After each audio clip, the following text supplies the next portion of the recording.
Magandang araw sa atin mga grasa. Meron tayong tinotrouble ngayon na Ford EcoSport, no? So ito pinaandar to kanina. Ang hindi nagfa-function dito is itong number 1. Tapos yung number 2 gumagana, number 3 gumagana, number 4 gumagana. Ngayon, ito basic lang, no? Basic lang natin to ituturo sa inyo, no? Doon sa mga marurunong na, no? Pagbigyan natin yung mga gustong matuto. Ito ang mga iti-test natin dyan mga grasa. Sa mga gantong makina, meron tayong limang parts na pwede nating i-test dito. Yan. So una, harness, i-test natin. Pangalawa, injector. Pangatlo itong spark plug. Pang-apat itong ignition coil. At ang panghuli at panglima, yun na yung pinaka mas malaking gastos na, yung singaw ang barbula. So ayan. First step natin mga grasa, kabit muna natin tong battery, no? Ayan. Kabit muna natin siya. Kasi titest natin tong harness niya kung meron bang supply. So ito ang mga supply nito. Yan, kailangan kasi ito, tinest natin kanina, maganda yung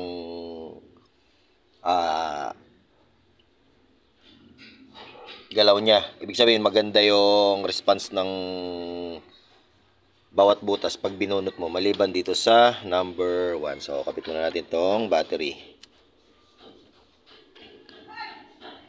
Tapos, i-on natin yung susi. Ayan. Push button to. Paano nga ba i-on tong push button? So, simple lang. Yan. Pindutin mo lang siya. Yan. Naka-on na yan. Yan. Naka-on na yan siya. Parang yan nakasusi. Kasi pag inapakan mo yung preno niyan, tapos saka mo pinindot, tsaka yun i-start. So, ganyan lang pag susi pag on ng yung mga push button i-on mo lang siya, huwag mo apakan yung preno. So, naka-on na yan, tetest na natin yung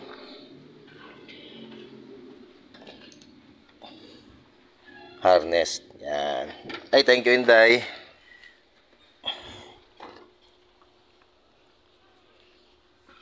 Natin holder. So, dito na lang. Yan. Test natin tong number 1. So, gamit tayo ng tester. Digital.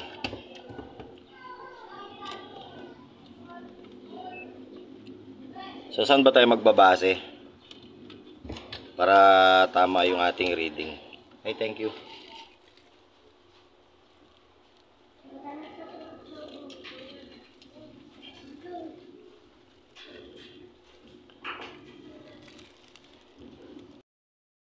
So ayan, i-test na natin. So test muna natin yung buo. Itong number 2, buo to Test natin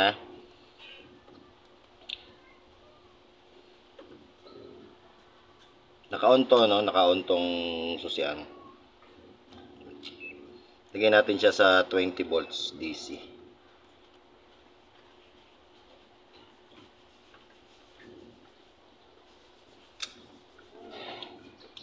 So mayroon siyang 2.50 volts, mga 2 volts, 2.5 volts. Ito yung buo, buo yan. Ito yung hindi nagfa-function kanina. Check natin kung harness ba ang problema.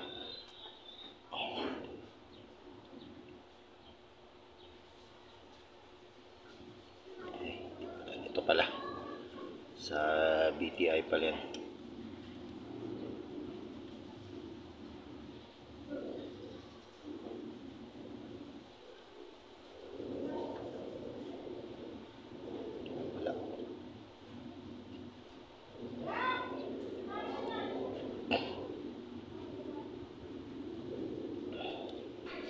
So meron pareha siya 2.50. So sa harness okay siya.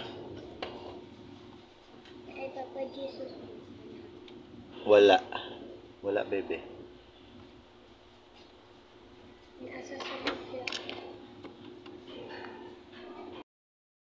Check natin yung number 4. Sibuho rin yan kanina.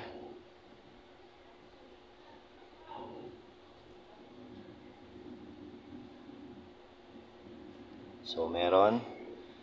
Pare-pareha siya. 2.5 volts, 2.5 volts, 2.5 volts, saka 2.5 volts. So, wala tayong problema sa harness. Ngayon, check naman natin yung injector, kunin naman natin yung resistance niya. Pag kukuha tayo ng resistance ng injector, dito tayo sa continuity, sa ohms. Sa ohms natin lagay Pwede rin sa 200, pero dito tayo sa continuity, sa ohms niya. Yan. Check natin yung buo. Yung buo yung andar. Dito tayo sa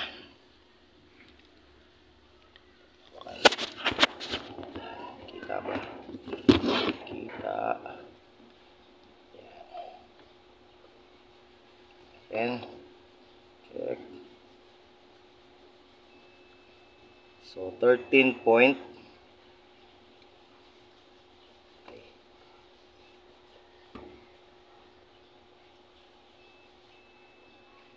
13.5. Babat ka na. Meron siyang reading na 13.6.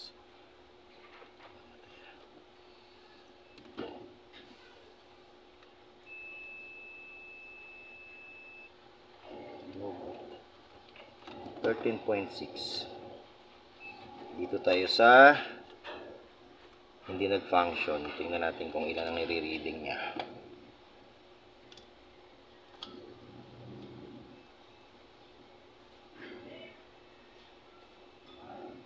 Oh, 13.7, pero lolo ko yung aking tester. Pero ito buo 13.6. Ito yung hindi nag-function kanina, 13.7. Pero hindi ito ang diferensya. Wala dyan. Wala sa injector. Wala sa injector ang nagiging problema. Ang susunod natin is yung coil na. Yan, coil na tayo. Paano ba mag-test ng coil? So, kailangan pag mag-test ng coil, kailangan natin i-crank para makita mo kung may lumalabas na kuryente. Yung basic niya, ganun lang. Yun, shout out kay Kuya Samuel Taberara. Shout out sa'yo. Shout out. Ito na naman tayo, Kuya Sam Manghuhula na naman tayo neto So ngayon, kabit na natin tong bumili tayo ng bagong spark plug. So, wala sa harness, wala sa injector. Dito na tayo sa spark plug. So, wag na natin patagalin mga grasa. I-rekta na natin, diretso na natin to ron. Para malaman natin, para mai-test na rin natin tong coil niya at inject itong spark plug. Kabit na natin yung mga bagong spark plug. Yan, bago na yung spark plug yan. So, ito kanina, ito hindi nagpa-function yan. So, lagay na natin tong kanyang mga coil. Ay, yung mga high tension. Yan. Lagay na natin yan. Next na. Ay ko, kasamang untog pa. Shout out. Nagsama talaga to. Yan, balik na natin yung mga sakit ng injector. So ito medyo mahirap tong sakit ng injector ng EcoSport Kailangan mo munang iangat itong pula, iangat pataas, tsaka mo siya pipindutin, tsaka siya mahugot. Tapos lalak mo yan. Yan. So BTI lagay natin. So yan. Start natin. Start. So, wala na naiwan. Wala na. Yan. So, start muna tayo. Naka-on siya. Ngayon, pag mag-start tayo, apakan natin yung preno.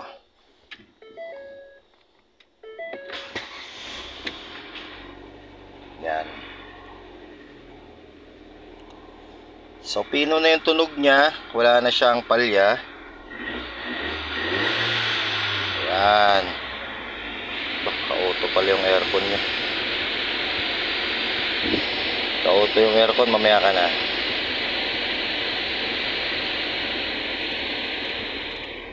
Yan. So, meron pa siyang check engine, pero wala nang palya. Yan. Yan. So, ganda na, diba? So, nangangahulugan na ang sira lang nito ay yung spark plug lang. So yan, meron pa siyang charging kasi na-stock to eh. Itong sasakyan na to, tinubuan na nga ito ng ano eh. Kaya mo nagsa-surge siya. Sa mga ganyang charging, hangin-hangin na lang yan. Marami pa tayong lilinisin dito. Ay, thank you, bebe. Sa inyo na lang yan, bebe. Sige na. Sa inyo na lang yan. Pamerenda mo ni Dongtoy. Ngayon, ang alisin na lang natin itong check engine. So, okay na yung andar. Sige na lang. Yan, pino na yung andar niya. Check natin. Paklas. Ayan o, nagpapunction na siya. So, injection pump, ang sira niya ay spark plug lang. So, yung harness, buo pa. Yung injector, buo pa. So, ito kasi mga pinagkakalas ito eh. Balik natin. Balik na natin.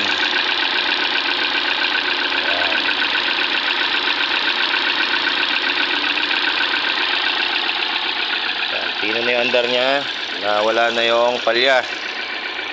Next natin, scan natin, burahin natin yung check engine. Yan, scan na natin siya. Meron siyang isang DTC. Yan, so tingnan natin kung ano tong DTC na to. There.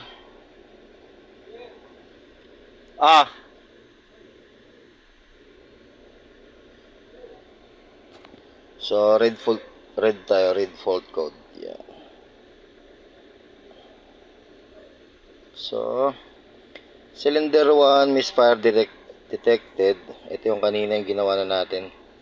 301 tsaka yung isa camshaft sensor actuator control circuit open bank 1.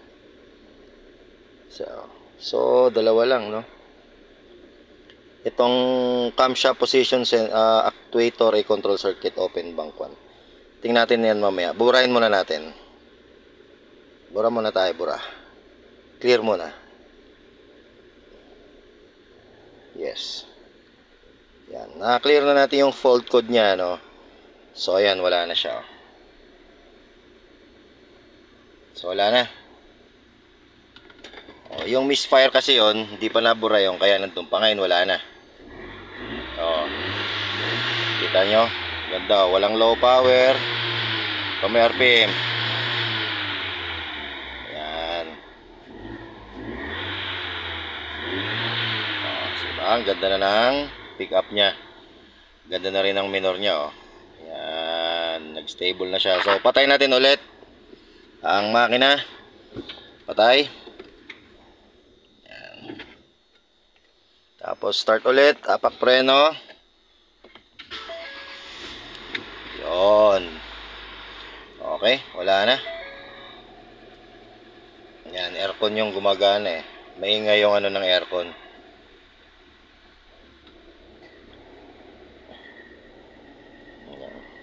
Yan yung mga bearing niya. So yun lang mga grasa. Dali na siya. Wala nang problema. So yun lang, nagpalit lang tayo ng spark plug. Yan, shoutout sa iyo, Bogs. Pugi mo, Bogs. Lupit mo talaga, Tatay Bogs.